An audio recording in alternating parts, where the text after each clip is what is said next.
सुनीलराव. मुन्नाला बोला भाईसाहेब, घेतले बोलून. हो. हॅलो भाईसाहेब, मुन्ना, काय चूक झाली माझी? तुमची नाही चूक भाईसाहेब. मी वरी सुमिळा चाललोय, फक्त नगर सेवकाला नाही चाललो. वरी काय चाललं? तो अध्यक्ष पदाला सगळं आपलं चाललोय. हा हा हा. फक्त नगर सेवकाला नाही चाललोय. अभिमान भाऊन मला निरोप दिला होता. हो ना, म्हणले भाईसाहेब कारण मी तुला आता आपण एवढे जीवाभावातले आपण सगळे हो ना. मिळून करणं. नाही बाकी पण काही ते नाही. जायचीच गरज नव्हती तिकडे. नाही ते नगर सेवकाला बार बार आम्हाला कुणाला विश्वासात घेऊन दिलत नाही पण मी तिकीट. आहे ना, डायरेक्ट नगराध्यक्ष तुमचं असल्यास तुम्हाला नगरसेवकाची काय गरज आहे? नाही ते नगर सेवक असल्यामुळे ते मागल्या 8 वर्षापासून आम्हाला काहीच हे केलं नाही हे त्यांना. आहे बाबा, पण आता तुमच्या बहिणीच नगराध्यक्ष होणार होत्या ना. हो ना. नाही होणार तर आहे तसं. हा.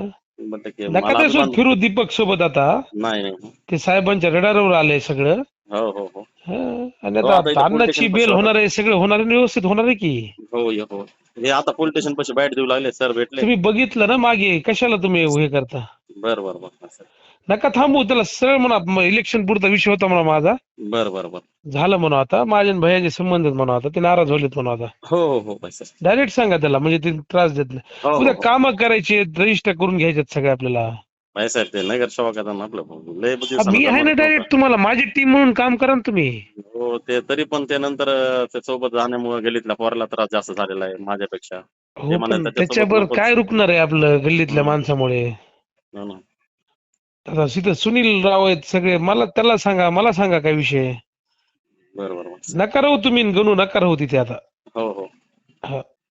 काय कशामुळे प्रवेश केला, म्हणजे काय त्याने पैसे दिले का? नाही काहीच नाही, 1 रुपया नाही घातला, कुणाकुणाच नाही घातला. कशासाठी? काय काय ते गरज नाही. ते म्हणजे थोडं नाराज झालतात, एक तर तिकीट पण नाही आणि पुन्हा तिकीट परत नाही बाबा, पण त्यांना त्यांनी तरी डबल तिकीट दिल्यामुळे. दिलं काय? हं? त्यांनी तरी तिकीट दिलं काय नाही ना, म्हणून? तिकीट घेऊन म्हणून महाग लागले होते. मग तर ते एक तर आमचा भारतचा विषय होता. भारतनं आम्ही सगळे मिळूनच नियोजन लावलं होतं सगळं. वर साहेबाला बोलला होता 2 वाजता. साहेब म्हणले 2 वाजता सगळ्यांना बोलून घेतो म्हणले, मीटिंग लावतो म्हणले. काय ते भांडण आहे म्हणले त्या वाडामध्ये. हो. हा, असं सगळं साहेबांना सांगितलं. तर नंतर अचानकच 2:45ला तिथंच जाहीर करून टाकलं. ठीक आहे, करा आता. हा, व्यवस्थित करा. हो